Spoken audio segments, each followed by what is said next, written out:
Hi friends, நான் உங்கள் ஆயிஷா. இன்னைக்கு நம்ம தமிழக அரசு வழங்கக்கூடிய ஒரு முக்கியமான திட்டத்தை பற்றி தான் பார்க்க போகிறோம். அதாவது விவசாயிகளுக்கு மினி டிராக்டர் வாங்குறதுக்கு மானியத்துடன் கடன் வழங்கப்படும் அப்படிங்கிற ஒரு ஸ்கீம் பற்றி தான் இப்போ நான் உங்ககிட்ட பேச போகிறேன். யார் யாருக்கு கிடைக்கும், எங்கே அப்ளை பண்ணணும், என்னென்ன டாக்குமெண்ட் வேணும் அப்படிங்கிற முழு விவரத்தையும் இந்த வீடியோவில் நான் சொல்லியிருக்கேன். ஸோ வீடியோவை ஸ்கிப் பண்ணாமல் ஃபஸ்ட் இந்த லாஸ்ட் வரைக்கும் பாருங்கள். அப்போ தான் நான் சொல்ல வர தகவல் என்ன அப்படிங்கிறது உங்களுக்கு புரியும். விவசாயம் சார்ந்த பணிகளை பொறுத்த வரைக்கும் பார்த்தீங்கன்னா டிராக்டர் அப்படிங்கிறது ரொம்ப இன்றியமையாத ஒரு விஷயமாக தான் சொல்லணும். அதிலும் பார்த்தீங்கன்னா சிறு குறு விவசாயிகளுக்கு மினி டிராக்டர் அப்படிங்கிறது ரொம்ப ஒரு பயனுள்ளதாக ஒரு கருவியாக கருதப்படுது.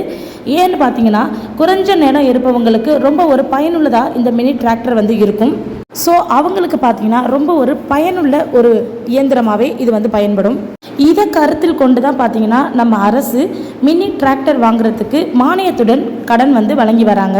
ஸோ சிறு குறு விவசாயிகள் மற்றும் பார்த்தீங்கன்னா பெரும் விவசாயிகள் அப்படின்னு எல்லாருக்குமே பார்த்தீங்கன்னா இந்த மானியம் வழங்கப்பட்டு தான் வந்துட்டுருக்கு. இந்த மானிய கடனை பார்த்தீங்கன்னா நம்ம தோட்டக்கலைத்துறை இருக்கு இல்லையா, நம்ம தோட்டக்கலைத்துறை மூலயமா தான் இந்த மானியம் வழங்கப்படுது. இதை எங்கே அப்ளை பண்ணலாம் அப்படின்னு பார்த்தீங்கன்னா உங்கள் ஊரில் இருக்கக்கூடிய தோட்டக்கலைத்துறை இருக்கு இல்லையா, ஒவ்வொரு டிஸ்ட்ரிக்ட்டுக்குமே தோட்டக்கலைத்துறை அப்படின்னு ஒரு டிபார்ட்மெண்ட் இருக்கும். ஸோ அங்கே தான் நீங்கள் என்ன பண்ணணும்னா இதை அப்ளை பண்ணணும். அப்படி இல்லைனா ஆன்லைனில் நீங்கள் ஈஸியாக இ-சேவை மூலயமா நீங்கள் அப்ளை பண்ணிக்கலாம். இதுக்கு என்னென்ன டாக்குமெண்ட் தேவைப்படும் அப்படின்னு பார்த்தீங்கன்னா உங்கள் லேண்டோட பட்டா சிட்டா இது ரெண்டுமே தேவைப்படும்.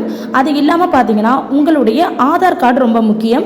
நெக்ஸ்ட் உங்களுடைய ரேஷன் கார்டு, அப்புறம் பார்த்தீங்கன்னா பாஸ்போர்ட் சைஸ் ஃபோட்டோ, இதை எல்லாமே கையில் ரெடியாக எடுத்துகிட்டு போயிட்டு உங்கள் தோட்டக்கலைத்துறை டிபார்ட்மெண்ட்டில் நீங்கள் அப்ளை பண்ணிக்கலாம். அப்படி இல்லைனா இ-சேவை மையம் மூலயமா நீங்கள் ஆன்லைனில் அப்ளை பண்ணிக்கலாம். இந்த மானியத்தை பார்த்தீங்கன்னா பின்னேற்பு மானியமாக தான் நமக்கு வழங்குறாங்க.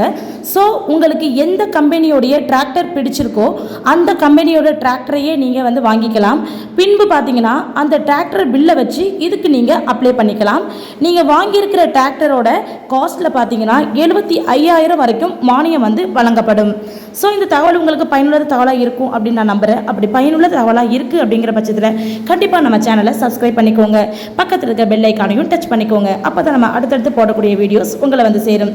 Okay, thank you, bye bye.